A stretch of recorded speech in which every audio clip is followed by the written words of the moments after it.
Hey, this is RJ May, and you're watching Mr. Mario 2011. Hey, so what is going on, everyone? It is me, Mr. Mario, and I just had this random story that I wanted to share with you all, and this is a story that is quite old. It has to be maybe from when I was 3 or 4 years old, something like that, but this is essentially how I lost my first, music collection, or my first, collection of CDs. So there's some of this stuff I'm going to explain kind of at a lower level, because I gotta have to realize that I'm kind of an old head compared to many of my subscribers, and by that I mean a lot of my subscribers, from what I've seen, have been born after the millennium when, all this stuff was standard, so you all never really messed with cassettes or anything like that. But essentially, this was in 1996, 1997 or so. This was the mid-90s, so that was around the time when CDs were becoming more popular. They were becoming a bit more affordable, although it was still like $20 a CD or so. Normally, if you really wanted to get a good album. And CD burners were completely out of the question. That wasn't even a thing that was even thought of in a household, anything like that. But tapes were still popular as well. Cassette tapes were still quite popular. You could copy them easily. You could buy them, all that stuff. They were still readily sold, but they were starting to get phased out, and it was quite obvious that CD was going to be taken over. So what happened at this time, I mean, I've always been into music and everything, and I've always been into technology, and I had a stack of like 10 CDs. Now, I didn't keep these in cases or anything. I only just took them around the house. I kept them around the house, and I just had them in a stack. So I had like this little stack of 10 CDs, and it was like kids' music and everything. But it was just stuff that I had collected over the course of maybe like a year or so.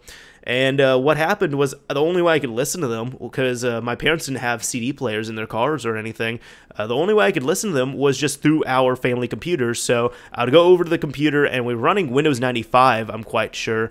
But it was Windows 95, and, I would go in, I would drop a CD in the CD-ROM drive, and then it would load up through, I'm pretty sure it was just like the default Windows Media Player. It might have been something else, but it was some really basic but cool-looking player, and I would just listen to everything through there.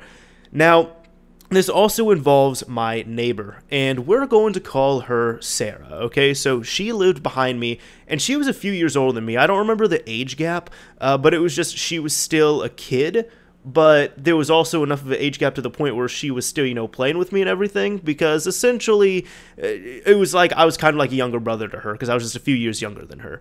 So what happened is, she would come over, we would play either in my backyard or her house or my house, whatever it was. And sometimes I think she just borrowed stuff from me.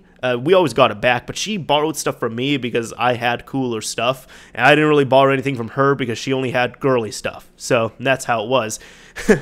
So what ended up happening was there was one day she was listening to some CDs with me. Now, some of this I remember decently well. Other parts I've had to kind of like shoestring together. But essentially, from what I remember, she was listening to some CDs, and then what happened was she had to go home for the day, and she asked if she could borrow my collection. And me being, a kid at the time, I'm just like, sure, you can borrow them. You can borrow all of them. I'm pretty sure that's not what I said, but essentially, she borrowed all of them. And I don't know how long she borrowed them for. It could have been a few days, could have been a week, could have been 2 weeks. I don't know. You're a kid at the time. Time, you can't register what time is exactly. I just remember it was a decent amount of time. I didn't have my CDs with me, which would probably kill me now, because it's like I listen to music every single day. I have to listen to music, but at the time, no, it didn't bug me. I did other stuff. And what happened, I'm just going to say it was about a week later. So a week later, we got the CDs back, right?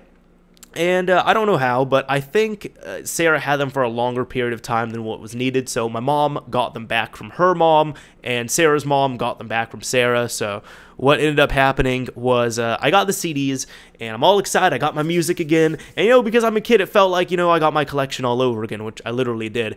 But this is what happened. I go over to the computer, and I pop a CD in, and I hit play, and it starts playing, and there's silence. So I turn up the speakers, and there's nothing, and then I tried playing the CD again, and it was still silence, and I tried skipping tracks, and it was silence.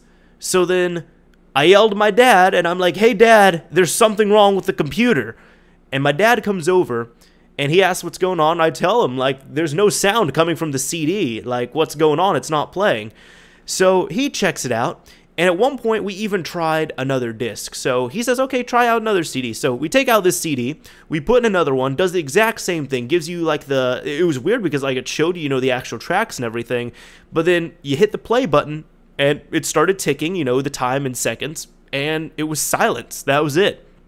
So me being, the kid I was, I said, oh, well, maybe one of these CDs works. So I was going to try all of them. My dad was like, no, if both these CDs did it and they were working before, they're not going to work. And I remember my mom was in the room at this point as well, too. So she was trying to figure out what was going on. And we looked at them because, what you did was you look at the bottom of the CD. Does it have scratches, smudges, anything like that? And we're like, no, these CDs look really good. Especially for me being a kid, it's like, these CDs should work fine. They asked me, they're like, did they work before? And I said, yeah. And then I was saying, I ended up lending them to Sarah. And then they kind of started figuring it out. So what happened was, as I said, they worked when I had them. I gave them to Sarah. She gave them back to me, and they stopped working. So my mom went over and talked to her mom about this. And apparently the conversation kind of went something like this. Like, she had asked her mom, she said, hey, so Danny lent your daughter a bunch of his CDs. And now we got them back and they're not working. Do you know what's going on? And the mom said, oh, well, I don't know. Like, I even cleaned them before I gave them to you all. So my mom's like, wait a minute, how did you clean them? And she was like, oh, well, Sarah was playing with them and they were really dirty and I would have felt bad giving them back to you all dirty because I noticed there were smudges all over them because, she kept touching them. So what happened was I just ended up washing them. And my mom's like, how did you wash them? And I shit you not, she ended up washing them the same way she washed her dishes. She cleaned them, real well with some soap and water and, a towel and everything. And then she put them in the dishwasher next to all of her dishes and ran the dishwasher and corrupted all of my CDs that way. So because of that, for the longest time, up until I was like 15, 16, I legitimately thought that water would ruin CDs. And then I actually found out that wasn't the case when I tried to ruin a CD on purpose that was just horrible. And I, kind of drowned it and everything, and it worked perfectly. No, I actually found out it's not water that destroys CDs, like the data on there, it's heat. So what happened was she washed my CDs through the dishwasher, and then because of the extreme heat, it ended up destroying the data on there because, it just a little bit of aluminum is really what's in between the CDs. That's where all your data is written to and everything. So they worked perfectly. They weren't warped or anything. Well, they looked perfect. They weren't warped, nothing like that. But there was no data on them anymore. It all got destroyed. So I think I was kind of bummed about it. But my parents said, you know what? Well, none of these CDs work. Danny, we need to get you some new music. So that's when I had to start my music collection over again. And, probably started over a few more times after that. But that was the real big one. Because as I said, when you're a kid, like at that point, I had 10 CDs. That was quite a lot. And then, yeah, all of them got destroyed because my friend's mom was trying to do something really nice. And she ended up destroying probably well over $100 worth of music. Anyways, this is Mr. Mario signing off. Thank you for watching, everyone. Let me know what you thought of this, and let me know if anything like this has ever happened to you.